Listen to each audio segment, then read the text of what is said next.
안녕하세요. 캐드 강사 AI입니다. 자, 이번 시간부터 다룰 거는 치수 기입 쪽을 저희가 하고 있는데 글자를 작성해 줄 수 있는 텍스트입니다. 이게 이제 학원에서 수업을 할 때는 아예 별개로 분리가 돼 있어요. 분리가 돼 있어요. 왜냐면 텍스트는 이제 글자를 작성하는 거다 치수 기입과 상관없다라고 생각해서 이제 학원에서 사용하고 있는 교재는 분리되어 있는지는 모르겠지만 저는 개인적으로 이렇게 생각을 해요. 도면에 작성되는 텍스트는 전부 치수다. 왜냐하면 도면에 작성되는 텍스트들은 거의 제작에 관련된 부분들입니다. 그래서 일반적으로는 텍스트다고 하면은 이거는 뭐 무조건 도면과 도면 치수와 관련된 부분이다 라고 보는 게 저는 맞다고 생각을 해요. 그래서 그렇게 생각을 하는데 뭐 보는 사람 관점에 따라 다르겠죠. 그래서 어차피 텍스트를 작성해야 되는 건 제작에 관련된 내용들을 적기 때문에 단순히 치수만이 텍스트가 아니라 제작에 관련된 부분 치수만이 이제 치수가 아니라 숫자로 되어 있는 치수만이 치수가 아니라 제작에 관련된 모든 부분을 다루는 게 전부 다 치수라고 생각을 해요. 그래서 저는 치수에서 다룰 거예요. 그리고 이제 이게 치수 다루는 부분에서 나오는 게 앞에서 제가 치수 기입 설명할 때 리더라든 그런 게 나왔을 때 지속적으로 나오는 게 뭐냐면 텍스트 관련된 명령에 대한 내용들이 나와요. 왜냐면 치수 자체의 숫자, 써지는 숫자 자체도 텍스트이기 때문에 텍스트의 내용이 빠질 수가 없습니다. 그렇기 때문에 저는 이제 치수와 같이 연계돼서 텍스트가 설명이 되는 게 맞다고 생각을 해요. 그래서 이제 텍스트를 다룰 거예요. 자, 텍스트를 다루는데 텍스트를 작성하는 명령을 먼저 다룰 게 아니라 그 전에 폰트를 설정할 수 있는 명령을 먼저 다룰 겁니다. 그래서 글자의 글꼴을 설정해 줄 수 있는 스타일입니다. 자, 스타일. 자, 일단 뭐 텍스트도 작성 못하는데 뭔 스타일이냐 라고 생각할지 모르겠지만 이게 뭐가 앞이고 뭐가 뒤냐는 상당히 애매해요. 왜냐면 텍스트가 작성되는 순간 이제 폰트가 나와줘야 되는 거고, 그래서 이제 앞뒤가 좀 애매하긴 한데 스타일 먼저 들어가죠. 스타일. 자, 폰트를 정의해 줄 수 있는 방식의 이제 기본이 스타일인데, 자, 스타일은 STYLE 이렇게 치시면 돼요. 그리고 나서 엔터를 치시면 이렇게 이제 텍스트에 대한 스타일을 설정할 수 있는 창이 하나 뜹니다. 스타일이라는 개념은 폰트라는 개념이 아니라 스타일 내부에 폰트가 있어요. 별도로 별도로 폰트가 있는 거고, 스타일은 폰트를 정해주고 그 다음에 그 텍스트의 형태까지도 정의를 해줘요. 그래서 이제 문서 프로그램들을 많이 다뤄보신 분들은 스타일의 개념과 폰트의 개념이 다르다는 걸 알고 있을 겁니다. 뭐 한글이라든가 엑셀이라든가 거기서도 스타일이라는 내용이 따로 있고, 그 스타일에 내가 원하는 글꼴을 할당하고 글자의 기본 사이즈라든가 뭐 형태들을 미리미리 정의를 해놓는 거예요. 정의를 해놓아서 이제 그 내가 필요한 순간마다 내가 필요한 스타일, 내가 만들어놓은 다양한 스타일 중에 하나를 골라서 사용을 한다 라는 개념을 사용해요. 그래서 마찬가지로 그래도 이제 스타일을 정의한다 라는 건데, 자, 이 스타일 단축 키로는 ST입니다. ST. 자, ST 치고 이렇게 들어오면 되죠. 그래서 이제 여기다 내가 스타일을 만들고 그 스타일의 세부적인 내용을 결정을 해서 이 스타일을 사용을 하면 항상 이런 포맷으로 나옵니다 라고 정해줄 수 있어요. 자, 일단은 스타일에 들어와 보면 스타일에 기본적으로 만들어져 있는 건 두 가지가 있습니다. 하나는 어노테이티브, 하나는 스탠다드. 자, 두 가지가 만들어져 있는데, 스탠다드가 원래 기본 폰트로 선정이 돼 있어요. 그걸 이제 어디서 할 수 있느냐? 커런트 텍스트, 기본 현재 텍스트 스타일은 스탠다드다. 스탠다드를 기본으로 작성을 하고 있고, 그 다음에 어노테이티브가 있는데 이 두 개의 차이는 예전에 치수할 때 나왔던 주석 축척과 관련된 부분. 그러니까 스탠다드 글꼴은 주석 축척과 상관없이 고정된 사이즈로 작성이 됩니다. 그리고 어노테이티브는 주석 축척에 따라서 사이즈가 변할 수 있는 치수다. 그 텍스트다 라는 거죠. 그래서 이제 내가 어떤 형태를 원하느냐 해줄 수 있어요. 그래서 이제 어노테이티브나 스탠다드 둘 중에 하나 골라줄 수 있는데, 이 스탠다드의 내용을 수정해서 사용하는 경우도 있고요. 아니면 나는 다양한 스타일이 필요하기 때문에 이 스탠다드는 그대로 두고 새로운 스타일을 만들어야 되면 새로운 스타일을 만드는 경우도 있고 그렇게 됩니다. 자, 스타일의 이제 세부적인 내용을 보면은 하나의 스타일이 만들어지면 거기에 이제 폰트라는 내용이 들어가요. 폰트에서 이제 폰트 네임 해서 골라줄 수 있는데, 여기서 이제 글꼴을 골라줄 수 있는 거예요. 딱 누르면 다양하게 나오죠. 여기서 글꼴을 골라줄 수 있다라는 거죠. 여기서 원하는 글꼴을 골라주면 되는데, 글꼴이 어떻게 생겼는지 내가 이 많은 것 중에 어떻게 하냐라고 생각을 하시는데, 일반적으로 이제 글꼴을 하나 선택을 해보면 옆에 미리 보기가 바뀌어요. 밑에 있는 미리 보기가 바뀌기 때문에 선택을 해보고 일일이 골라보시면 되겠죠. 결국은 본인이 써보고 본인 취향에 맞는 스타일을 이제 결정하게 되겠죠. 미리 보기가 나오니까 이걸 이거 보고 선택을 하면 되는데, 자, 일반적으로 이제 자격증 시험에서는 국제 표준이다 해서 국제 표준이 거의 대부분 앞에 붙는 게 ISO잖아요. ISO 표준 글꼴을 사용을 합니다. 그래서 이제 기능사 시험 같은 경우는 이제 ISO 표준을 쓰십시오라고 돼 있는데, 그때 많이 선정되는 게 뭐냐면 ISO CP다. 요런 형태의 글꼴을 많이 사용을 해요. 물론 이제 자격증 시험에 따라서 달라요. 뭐 CAT 2급 같은 경우는 굴림을 사용해라 라고 돼 있는데, 그러면 여기서 굴림을 선택해 줘야겠죠. 굴림. 이렇게. 그래서 이제 자격증 시험 같은 경우는 자격증 시험에서 이제 골라주는 이제 글씨체가 있고, 뭐 회사에서 사용하는 글꼴이 뭐가 표준이냐? 솔직히 없어요. 왜냐면 회사마다 취향들이 다르니까, 사용하는 사람마다 취향이 다르니까 솔직히 없어요. 없는데, 일반적으로 이제 제가 근무했던 회사는 로만 S라는 글꼴을 많이 썼어요. 로만 S. 되게 단조롭게 생겼죠. 이게 이제 글자 형태가 보면 좀 이쁘게 생긴 게 있고 단조롭게 생긴 게 있는데, 요거에 따라 차이가 나는 게 뭐냐면은 글자의 무게예요. 무게. 그 글자가 이쁘게 생길수록 이뻐 보이기는 하지만 단점이 뭐냐면 무거워요. 글자를 조금만 작성해도 부하를 많이 받습니다. 그래서 뭐 이쁜 글꼴을 사용하려면 좀 기본적으로 부하를 많이 먹는다? 그런 단점이 있죠.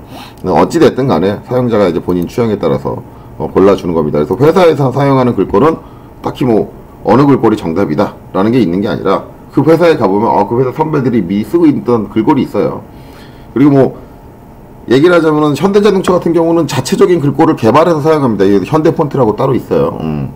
뭐 돈 많은 회사 같은 경우는 자체적으로 우리 회사만의 글꼴을 개발해서 사용하는 경우도 있다. 뭐 그런 것도 사용이 가능하겠죠. 자, 이렇게 되는데, 지금 보시면은 글꼴 앞에 붙어 있는 아이콘이 달라요. 아이콘이 다른데 이 두 개에 따라 차이가 있어요. 차이가 있는데, 자, 여기 이제 딱 보면은 그림을 이제 좀 자세하게 보시면은,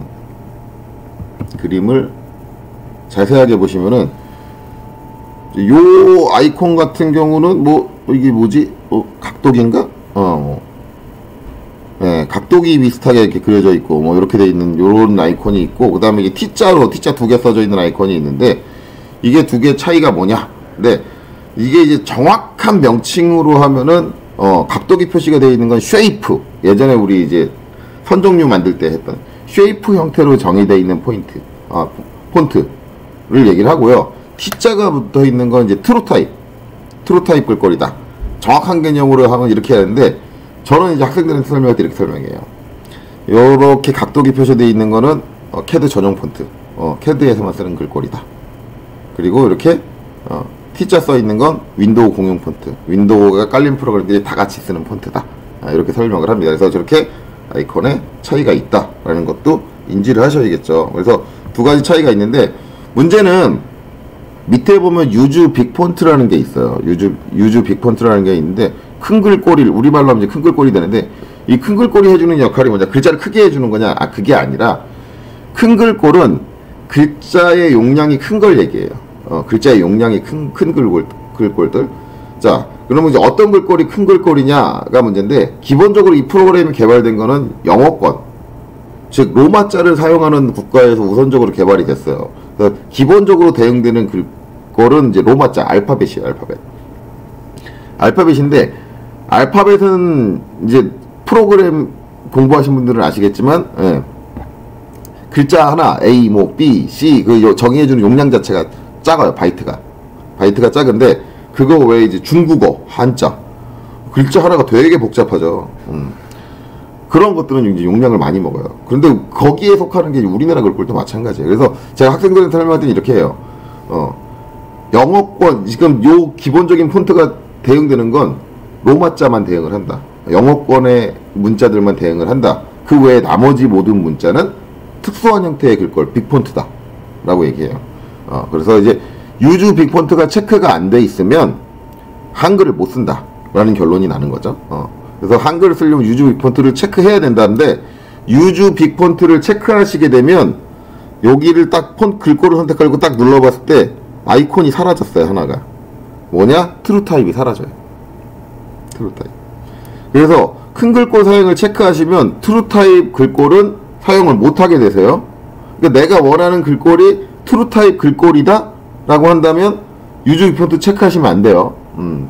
체크하시면 안 돼요. 그래서 다시 꺼볼게요. 끄면은 T자 써있는 아이콘들이 붙어요. 예, 붙어요. 근데 우리가 흔히 이제 잘 알고 있는 문서 프로그램 많이 쓰는 뭐 궁서체, 바탕체, 도둠체, 뭐 굴림체 이런 것들은 전부 윈도우 공용 폰트, 즉 트루 타입 글꼴들이에요. 그걸 쓰고 싶으면 유즈 빅폰트를 체크하시면 안 돼요. 그러면 이제 여기서 대부분 하시는 분 얘기하시는 것들이 그럼 걔네들은 한글 못 써요? 그게 아니에요. 트루 타입 글꼴은 글꼴 자체에서 한글을 지원을 해주면 상관없이 한글이 써져요. 써지는데 유즈 빅폰트가 필요한 거는 트루 타입 글꼴인 쉐입 타입. 쉐입 타입은 이거 거의 캐드에서 자체적으로 개발한 글꼴들, 우리 라인 타입 했던 쉐입의 형태로 이미 갖고 있는 거란 말이에요. 그래서 이 쉐입 타입 글꼴들은 저장되어 있는 게 윈도우 공용 폴더에 저장되어 있는 게 아니라 캐드가 깔린 캐드 폴더, 캐드가 깔린 프로그램 폴더 내에 폰트라는 폴더가 있어요. 그 안에 있는 글꼴들이에요. 그러니까 미국권에서, 영어권에서 개발을 한 글자들이기 때문에 이 글꼴들은 기본적으로 다른 나라 언어들은 하나도 지원을 안 해요. 그래서 이 글꼴을 가지고 다른 나라 언어를 쓰려면 별도의 유즈 빅폰트, 다른 폰트, 그 나라의 글꼴을 대응할 수 있는 글꼴이 필요하다는 개념이 사용되는 거예요. 트루 타입 글꼴은 다국어가 지원이 가능한 거고, 그 쉐입 타입은 쉐입 타입에 정의되어 있는 그림의 이미지 형태로 정의되어 있는 글꼴밖에 대응이 안 되기 때문에 별도로 그 나라의 이제 글꼴들 해주면 그걸 정의해준 별도의 폰트가 필요한 거예요. 빅폰트가. 이렇게 이해하시면 돼요. 근데 이제 트루 타입 글꼴을 선정을 하는데 굴림을 선정하실 때 대부분 이런 분들 계세요. 위로 딱 올린 다음에 위에서부터 이제 밑으로 마우스를 돌려가면서 굴림을 찾으세요. 그러면 여기 이제 굴림이 나오는데 문제는 이 굴림은 쓰시면 안 돼요. 앞에 뭐 붙어 있느냐? 골뱅이 붙어 있죠. 골뱅이 붙어 있는데 여기는 이렇게 보이잖아요. 얘 쓰면은 글자가 90도 틀어져 있어요. 도화가 있어요. 요 골뱅이 붙어 있는 글꼴들은 글자를 세로로 쓸 때,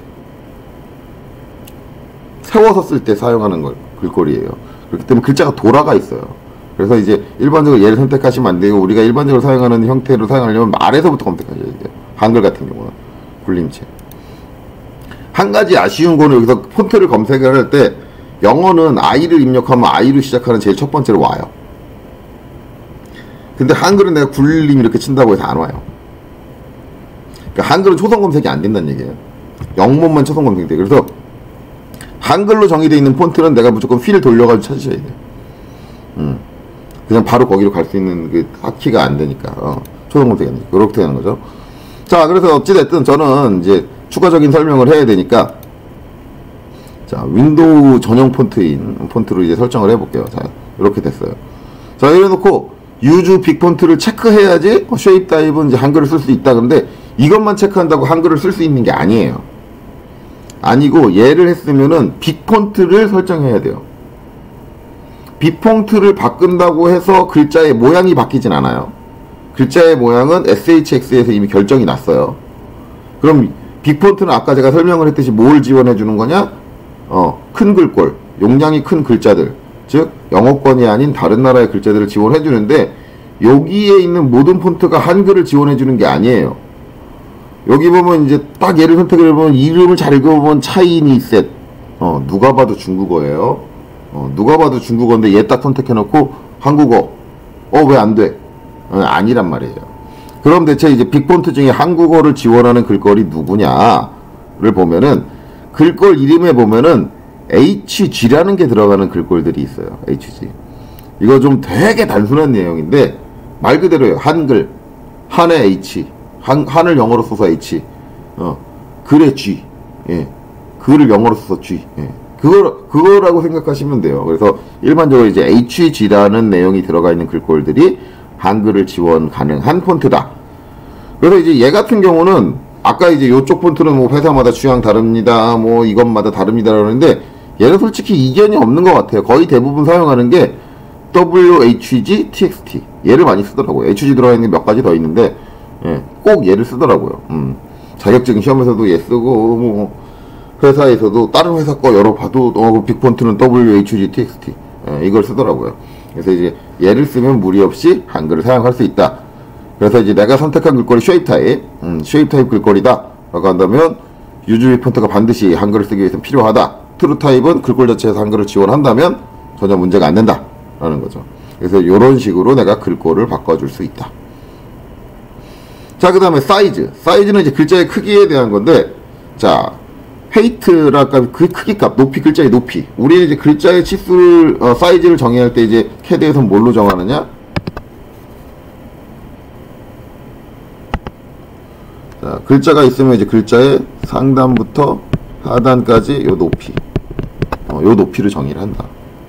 요 높이. 이 높이 값을 여기다 입력을 하는 건데, 기본으로는 0이 들어가 있어요. 0이 들어가 있는데, 이게 이제 저는 0으로 놓고 써요. 0으로 놓고 쓰면 어떻게 되냐면, 글자를 작성할 때마다 그 글자가 작성할 때마다 이제 그 필요한 높이가 있으니까 높이를 그때그때 물어봐요. 그러면 이제 그때그때 내가 글자 사이즈를 다르게 할 거다라 그러면 얘를 0으로 놓고 쓰는 게 편해요. 근데 여기다 내가 이제 글자의 높이를 지정을 하잖아요. 뭐 3.5다라고 한다면 그 스타일을 사용하게 되면 그 스타일의 글꼴의 높이를 바꿔줄 수가 없게 돼요. 3.5 고정이에요. 그러니까 그 물어보는 행위 자체를 안 해요. 글자 높이 얼마로 줄 거예요? 물어보는 행위 자체를 안 해버려요. 그래서 대부분 학생들한테 제가 수업을 설명할 때, 텍스트 작성할 때, 텍스트 작성하면 중간에 글자 높이 물어봅니다 라고 얘기를 하면은, 선생님 저는 안 물어보던데요, 이렇게 얘기해요. 그런 분들 다 보면은 100이면 100 스타일에다가 하이트를 고정으로 줬어요. 그러다 보니까 3.5가 아닌 다른 높이의 글자를 써야 되는데 얘 왜 안 물어보지? 왜냐면 그 스타일을 쓰면은 무조건 높이는 이거라고 결정이 났잖아요. 그러니까 물어볼 필요가 없죠. 예. 그래서 내가 글자를 쓰는 순간순간마다 글자 높이를 바꿔줘야 된다라고 한다면 얘는 0으로 놓으셔야 돼요. 절대 여기다 높이를 주시면 안 돼요. 자, 그리고 이제 그 앞에 있는 어노테이티브는 여기서 봤죠. 어노테이티브 한마디로 얘 체크하면 주석 축적과 연동된다. 연동된다. 주석 축적과 연동된다. 그리고 이제 매치 텍스트 오리엔테이션 투 레이아웃. 이건 이제 레이아웃 배치에서 활용되는 거죠. 배치에서. 그래서 배치의 텍스트의 오리엔테이션과 이제 매칭 시켜주겠다라는 거고, 페이퍼 텍스트 하이트, 얘도 이제 기준 높이를 정해줄 수 있다. 기준 높이가 이제 0냐, 뭐 1이냐, 뭐 기준 높이를 별도로 이제 고정적으로 이제 정해줄 수 있다라는 거죠. 그래서 이제 주석 축적과 연동해서 사용할 때는 이렇게 되는데, 일반적으로 잘 안 써요. 그 다음에 이제 효과입니다. 효과. 자, 효과인데, 업사이드 다운이라고 있는데, 이거는 뭐냐면, 딱 누르시면 상하 반전이에요. 상하 반전. 글자를 상하 반전해서 작성할 겁니다. 백워드는 우리가 일반적으로 이제 왼쪽에서부터 오른쪽으로 글자를 읽잖아요. 백워드는 오른쪽에서부터 왼쪽으로 글자를 읽는 거예요. 백워드. 이렇게 되는 거죠. 뒤집어서 이제 좌우 반전. 상하 반전, 좌우 반전. 이렇게 작성을 할 때 사용을 합니다. 자, 그리고 버티클은 글자를 내가 쓰면 수평 전개되는 게 아니라 이렇게 수직 전개. 수직 전개한다. 그래서 이제 얘가 연동되는 건 골뱅이 글꼴들과 많이 연동이 돼요. 골뱅이 글꼴들과 많이 연동이 되는데, 근데 이제 이게 좀 희한한 게, 이 버티클을 트루타입 글꼴을 사용을 하잖아요. 제가 바꿀게요. 잠깐 이거 유즈빅 폰트 끄고 체크를 못해요. 근데 골뱅이 붙어 있는 건 다 트루타입 글꼴인데 체크가 안 돼요. 원래는 이제 세로로 쓸 때 이제 글자를 90도 반전해서 쓰기 위해서 골뱅이가 있는데, 이게 트루타입 글꼴에서는 버티클이 지원이 안 돼요. 버티클이 지원이 안 된다. 뭐 이렇게 생각을 하시면 됩니다. 그래서 이제 이런 이펙트를 줄 수 있다. 자, 얘는 다시 이제 로만 S로 이번엔 유즈빅 폰트에서 마찬가지 WHGTXT를 다시 세팅을 해놓을게요. 그래서 버티클은 글자를 내가 작성을 하면은 이렇게 세로로 써지게 해줄 수 있다라는 거고, 그 다음에 이제 위드 팩터는 글자 장평이라고 생각하시면 돼요. 자, 제가 2를 입력을 해볼게요. 글자가 이제 옆으로 퍼지죠.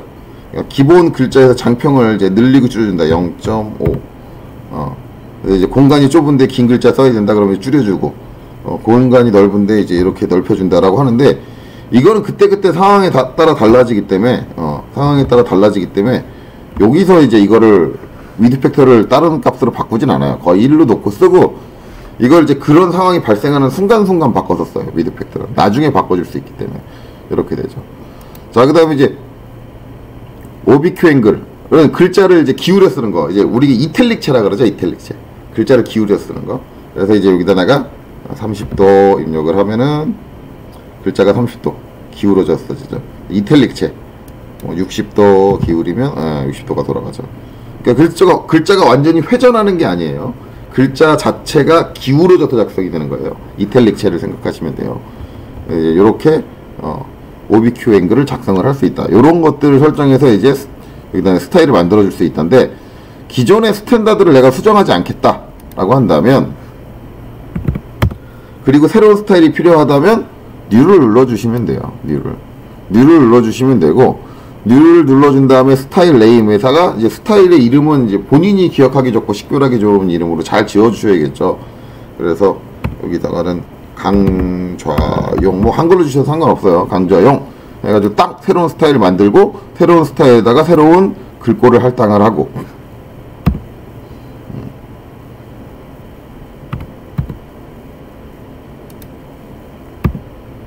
로만 S. 자, 글꼴을 할당하고, 이제 글자의 형태를 정의를 해주고, 근데 저는 이건 정의 안 할 거예요. 해주고, 그 다음에, 사용을 하면 된다. 어플라이 적용을 눌러주면 이제 강제형이라는 새로운 글꼴이 만들어졌다. 자, 이런 식으로 이제 새로운 스타일을 만들어서 그때그때 스타일을 선택하는 건데, 기본적으로 이제 새로운 스타일을 만들게 되면 커렌트 스타일이 바뀝니다. 새로 만들어진 스타일로. 그러면 이제 이거 닫고 나가서 이제 글자를 작성하게 되면은 기본 스타일이 강제형이 돼버린 거예요. 그럼 강제형으로 작성을 하게 돼요. 자, 그리고 이제 또 하나 만들어 볼게요. new. 그래서 이제 이거는 별다른 거 없어요. 이렇게 하고 이제 몇 가지 좀 테스트를 해봐야 되니까 좀 몇 가지를 만들어 볼게요. 높이 고정을 하나 만들게요. 다음 강좌에 사용을 하게. 높이 고정 해가지고 오케이 해서 얘는 하이트를 제가 고정시킬게요. 10. 그럼 이제 얘 써보면은 글자의 높이가 바뀌는지 안 바뀌는지 다음에 텍스트 작성할 때 우리가 확인을 하면 되겠죠. 10 고정을 할게요. 그리고 어플라이. 자, 그리고 뉴로 하나 만들어서 이탈릭.